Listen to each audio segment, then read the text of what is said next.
Anytime I speak with other secondary science teachers, the topic of grading and how to manage it all inevitably comes up. Finding time to do everything that we are expected to do, plus grade all of the things, and not bring work home so we can actually have a life, it truly seems insurmountable. But I really believe that the first step in reclaiming work-life balance comes from cutting your grading time down. Okay, there's a lot we can do to regain our work-life balance, but I really believe being extremely strategic and honestly a little bit savage about what you choose to grade and not grade is what we need to deal with first. So in today's episode, I'm going to share with you 4 tips that will cut your grading time in half if you implement them in their entirety. Are you ready to grade less so that you can have more time for other things? Let's get into it.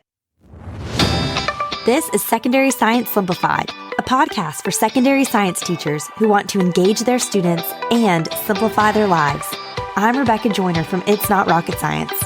As a high school science teacher turned curriculum writer, I am passionate about helping other science teachers love their jobs, serve their students, and do it all in only 40 hours a week. Are you ready to rock the time you spend in your classroom and actually have a life outside of it?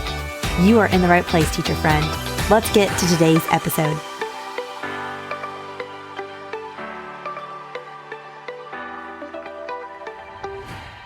First, I want to start off with a little bit of an encouragement for you. I just want to acknowledge that grading is a burden of all teachers, okay? I know that. But it is especially a large and heavy burden on high school teachers. You know, I'm thinking about my coworkers that were former English teachers and history teachers and these essays they're writing or they're having to read that their students have written. And it is a lot. Like my son's kindergarten teacher is doing a lot. I'm not saying, she's not. She's got 25 5 to 6 year olds in her class. Like I could never. But I also see the work that he's bringing home that she's grading. It's just high school is a different level. But I also think, and of course, I'm biased. As a former high school science teacher, I think high school science teachers in particular have an additional burden because maybe we're not grading assignments that are as long as our English teaching coworkers, but no one else in your building has the responsibility of creating and prepping and managing labs. That is a role that is unique to science teachers at all grade levels. And it's just something that no other discipline has to do and that they can really relate to.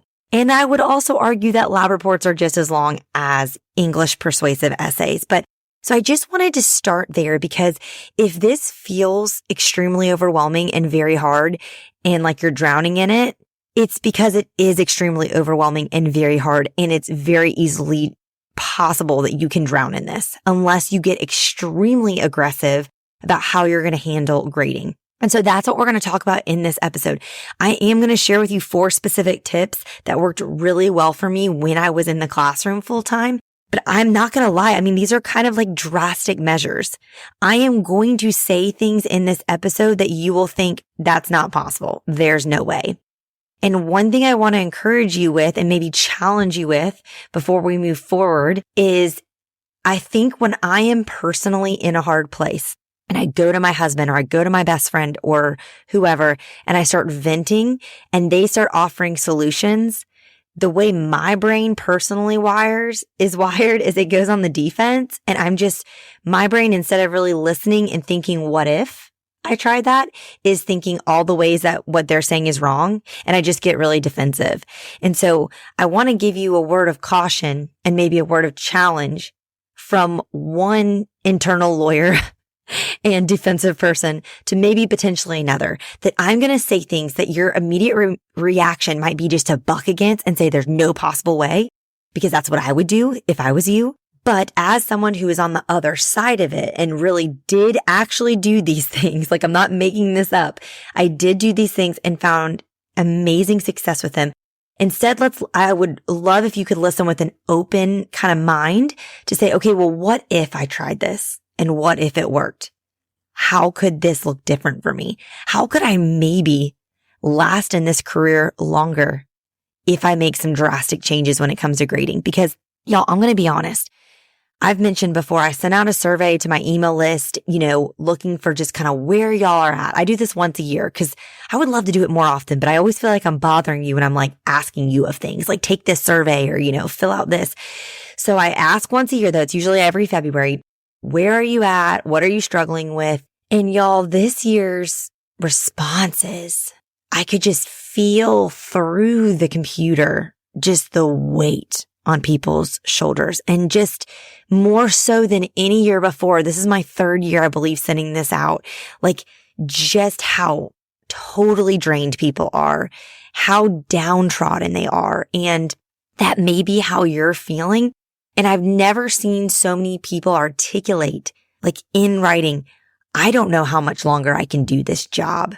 I feel like there are a lot of people, at least in the subset of people who responded to this survey, that's where they are mentally right now. And we're going to actually be talking about this, in the next few weeks. I'm going to do a podcast episode about like, how do you know if it's time to make a career change or not? But I just want to say, I feel like why not try something really drastic and maybe different from what you've ever done before?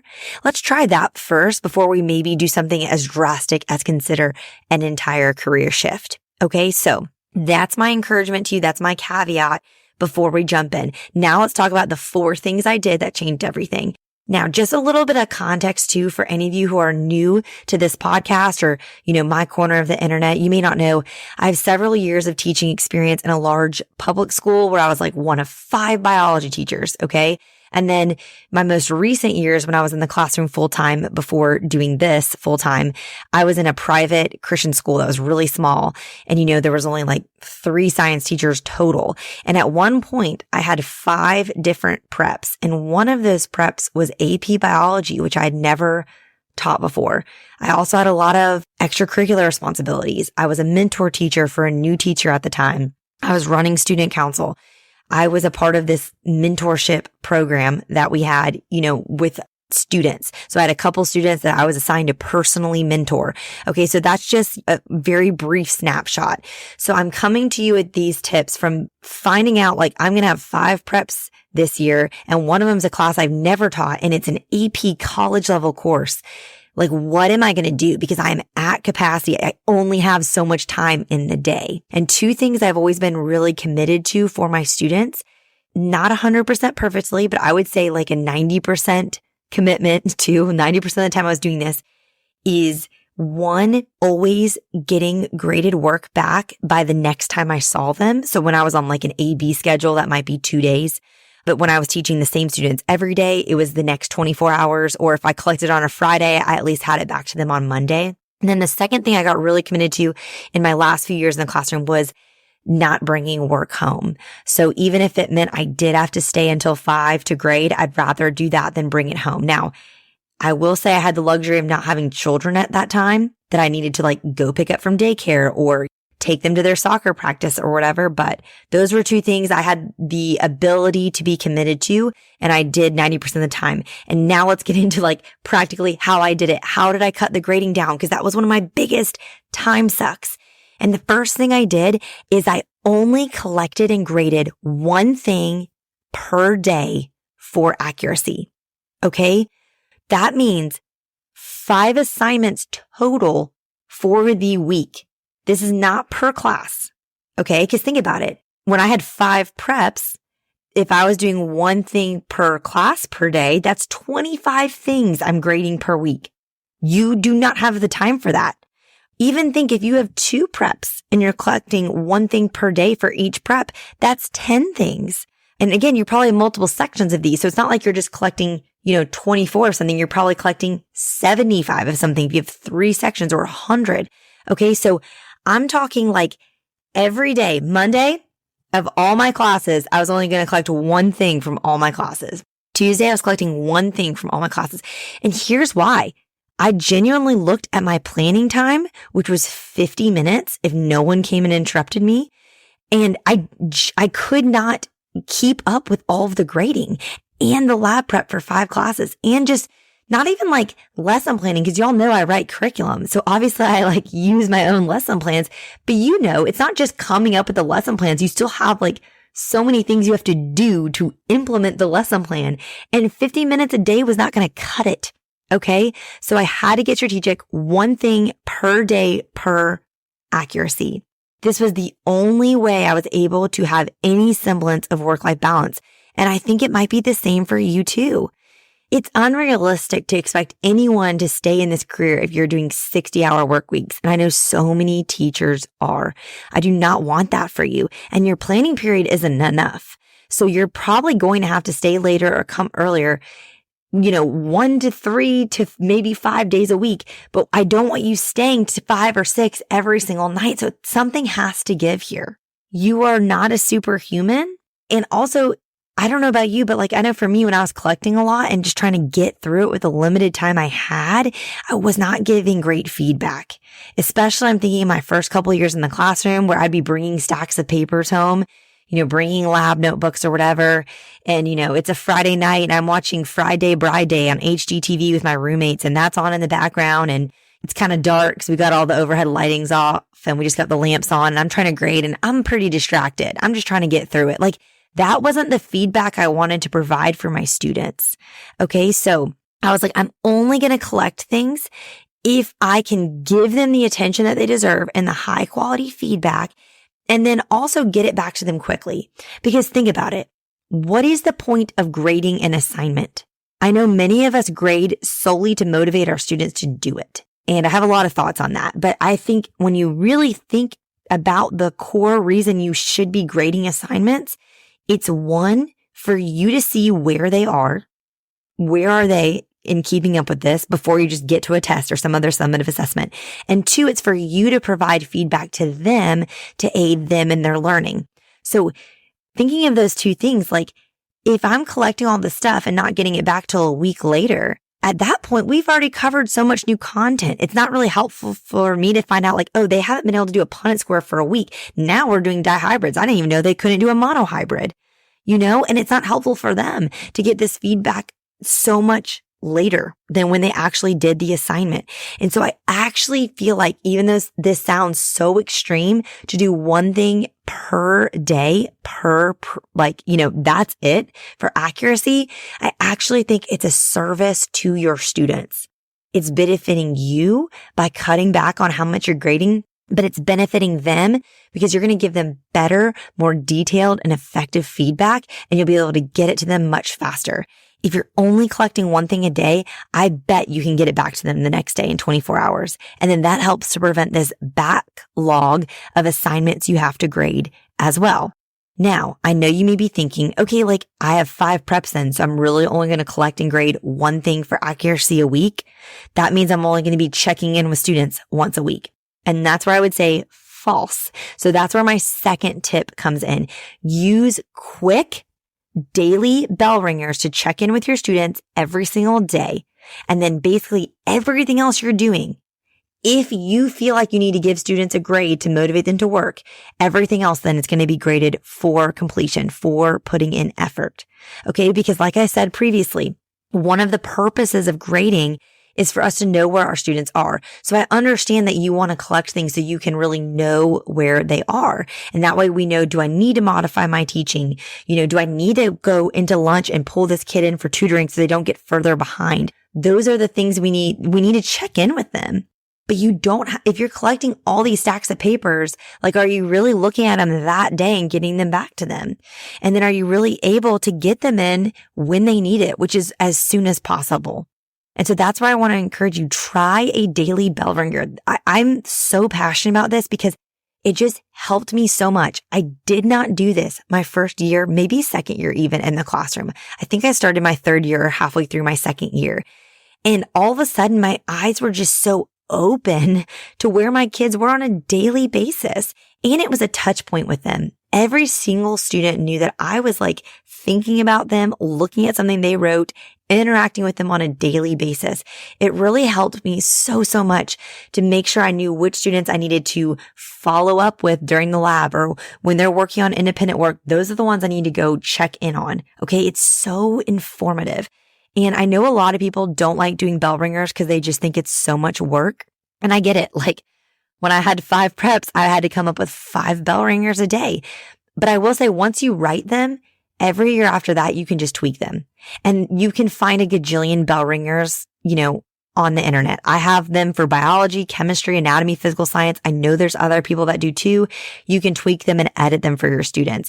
But I also just think from an assessment standpoint, it's a game changer from a touch point standpoint, but also from like a procedural standpoint and setting the tone for my class. I was obsessed with prime times, and that's what I called them. I think I may have said that, but prime times are what I call my bell ringers because I think they're the most important part of your class period is that first 5 minutes. It sets the tone and it helps are we where we need to be today to move forward with the content that I had planned. And I've said a lot about prime times in the past. So like those of you who have been with me for all these years are like, please move on. So for those of you that are new to me and new to hearing about prime times, I will link in the show notes. I have another podcast episode about this and I have a couple blog posts that you can read that'll give you more details about that. But I just think the ability to provide that immediate feedback with students is such a game changer and necessary. If you're going to cut everything back and only collect one thing, per day, then you also need to have something else to kind of step in there. And I think prime times are such a great and simple solution. Now, everything else that they are doing, you don't have to grade. But if you feel like you need to, because maybe so far in this year you've set a precedent that you are, or maybe your students have zero intrinsic motivation and they will literally only do stuff if they know it's going to be graded, then and only then I would be checking those things for completion and spot checking them. But we're not collecting and grading for accuracy, okay? That's a game changer. I also think though, if you're struggling, if you're like, I don't grade for completion ever, I only do accuracy, but if I only do one thing per day, I won't have enough grades in the grade book. I get that. That's where the bell ringer can be helpful, but also maybe consider grading some things for completion and maybe not a lot because I don't want to go entirely against your teaching philosophy or give you complete pushback there. But I don't know. What if you tried grading a couple of things for completion so that you had more capacity for the 1 or 2 things you are collecting to grade for accuracy and just kind of see? I know for my teaching philosophy, I avoid homework like the plague and assigning homework. That's something that I moved away from. And again, I have a podcast episode. I share more about this. I'll link in the show notes. But what if you have to change it up? I always assigned homework until another teacher told me, what if you stopped? And then I got defensive like I do. But then the more I listened to this other teacher, the more I thought, what if? And it changed everything when I stopped. And so that's one thing I want to encourage too. And a quick side note about that is like, I absolutely despise cheating. And so many of the things I saw in the podcast survey were about people just so overwhelmed by kids cheating and AI and And that's where I'm like, okay, we never do anything outside of class then, because you need to be inside of class so I can make sure you're not using a device at all times. And I hate that. I hate that's the world we're living in, but my justice seeking for people who cheat is so high that that's just a compromise I had to make. Okay. Now I'm getting verbose on this and I didn't mean to, but y'all know how I get fired up about things. Okay. So first thing I'm suggesting, only collect and grade 1 thing per day per accuracy. Second thing is use quick daily bell ringers to check in with your students every day. And then if you're grading anything else, you're grading it for completion. Third thing, let's talk about labs because I know you're like, what about the labs? My third tip is only grade 1 section of a lab and then peer grade the rest. This is how I survived. Even when I taught AP biology, this is exactly what I did. It was the only way I could do it. Okay. So I would not tell students which section of the lab I was going to focus on grading because I want them to try their best on every section. But then when I would collect them, I would say, okay, I really, really want to make sure we're getting graphs down. So I'm going to grade the graphs today, or I'm going to grade the analysis sections only. And then everything else is maybe a completion grade, or you just pass it back out and you say, okay, we're going to spend 15 minutes. You're going to swap lab reports with a peer and you're going to provide each other quality feedback. So maybe we're going to grade each other's, hypotheses, or maybe we're going to grade each other's labs. So let's say some of the conversation you could have doing this. Okay, look at your neighbor's graph. Does it have a title? Does the title accurately describe what the graph shows? Are you able to clearly identify the independent and dependent variables from their graph? Are both axes clearly labeled? Are units there? And are they the right units if that's applicable? Did they make the right kind of graph, a bar versus a line? Look at their scale on the y-axis first. Is it evenly spaced? Okay, these are the types of questions I'm asking them. And I think, yes, they can grade their own, but I just think they come to someone else's work with fresh eyes. And it's easier to provide feedback looking at someone else's. And they tend to try harder because it's almost like a scavenger hunt. They get to play teacher and look for what's right and look for what's wrong. But I just think they learn so much from peer grading, and it saves me so much time because I'm not grading every part of every lab all of the time. Now, I know some teachers, their solution to like grading a bunch of labs is just collecting one lab write-up maybe per group. I tried this once and my kids absolutely revolted. Like, I just had so many kids that were so stressed out and didn't trust like the lab partner that I was taking. And I just felt like it created too much drama within the community that I was trying to create in my class. And it started to pit people against each other. And, some of those students felt really overwhelmed by this. So then they started micromanaging their classmates. And I don't know, I just didn't like the way my students became when I did this. So that wasn't something that worked for me. I'd much rather collect everybody's and grade one little part of it so I can make sure it's also really, really fair. Now, one more thing about labs is I don't think you necessarily have to do formal lab reports. And I also have a podcast episode about this. It's number 105. So I'll link that in the show notes if you want to hear my whole spiel about maybe we don't need to do formal lab reports anymore. And then last but not least, the last tip I want to give you in terms of grading and cutting down that grading time in half is batch grading your tests question by question. Okay, so the word batching is something I'm kind of obsessed with because I'm obsessed with efficiency. And it just means doing a lot of the same task over and over again to increase efficiency and decrease time spent. So for instance, something that I do right now is I write a whole month's worth of podcast episodes at once. And then I record them all at once over 1 to 2 days. And then, I write all the emails that I'll send out about those 4 podcasts right away. So I just kind of do the same thing over and over. I think you should do that with tests. So multiple choice, I feel like those are easy to grade. They take 10 seconds. But let's say you're teaching general biology, CP bio, and you have 3 sections of it. I would have all of them have their tests on the same day. And then after I've graded the multiple choice, I would have all of their tests stacked up in one mega pile. And I would grade everyone's question number 21, all of their answers. And then I would grade everyone's question number 22. Even if it's 7,500 students, I would do them all like that question by question. And I know it seems like that wouldn't go faster. I promise you it will. You should time yourself and compare your results if you really don't trust my, action research data from my own classroom experience. You will be faster because what happens is you memorize that answer to number 21. You memorize what you're really looking for. And then you just start flying through, going through them, knowing exactly what you're looking for. I also love it too, because when you're doing question by question, you lose track of who you're really grading.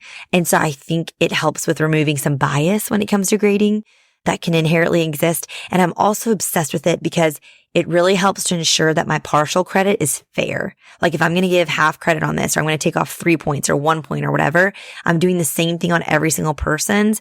And I can really remember how to divide up the points on the question because I'm doing them all at once. I promise you it will go so much faster. If you've never done this, you need to try it. And it's especially fast if you have separate answer sheets for your tests, because then your stack is only a 1 to 3 page answer sheet packet for each student, as opposed to when I taught physical science, I let them write on their tests and their tests were all 6 to 8 pages. And then I had this whole stack I was flipping through. It takes a little bit longer. Personally, I love a separate answer sheet, but my physical science students were 8th graders and 9th graders. And so they just did a lot better with writing on the test, but that's neither here nor there. So I really suggest if you can, give them a separate answer sheet. That will also help with letting you flip through those questions a lot faster. Okay, so I sincerely hope that you will try this. Why not? Guys, it's March. You may have a quarter of the year left, or maybe a little bit more than a quarter, depending on, when you started school and how late you're going into June or whatever. But why not try this for the rest of the year and just see what happens? What if? What if you start batch grading your test question by question? What if you stop writing signing formal lab reports and grading every part of a lab and you just did one section of a lab? at a time? What if you started using daily bell ringers to check in with your students and then didn't grade anything else for accuracy other than the one thing I want you to collect and grade per day for accuracy? What if? I truly believe you can decrease grading time, and that will then create more space for you to do all of the other things on your plate. It just may require you making some drastic changes. So are you ready? I so sincerely hope so. And if you are, and you haven't already, leave a review today for the podcast. Tell me that you are ready to make some changes because you're grading way too much and you want to grade way less.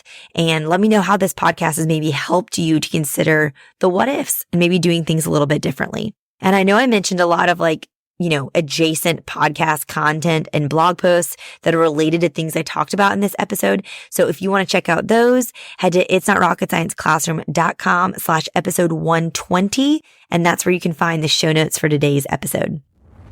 All right, teacher friends, that wraps up today's episode. If you're looking for an easy way to start simplifying your life as a secondary science teacher, head to itsnotrocketscienceclassroom.com/challenge to grab your classroom reset challenge. And guess what? It's totally free. Thanks so much for tuning in, and I'll see you here next week. Until then, I'll be rooting for you, teacher friend.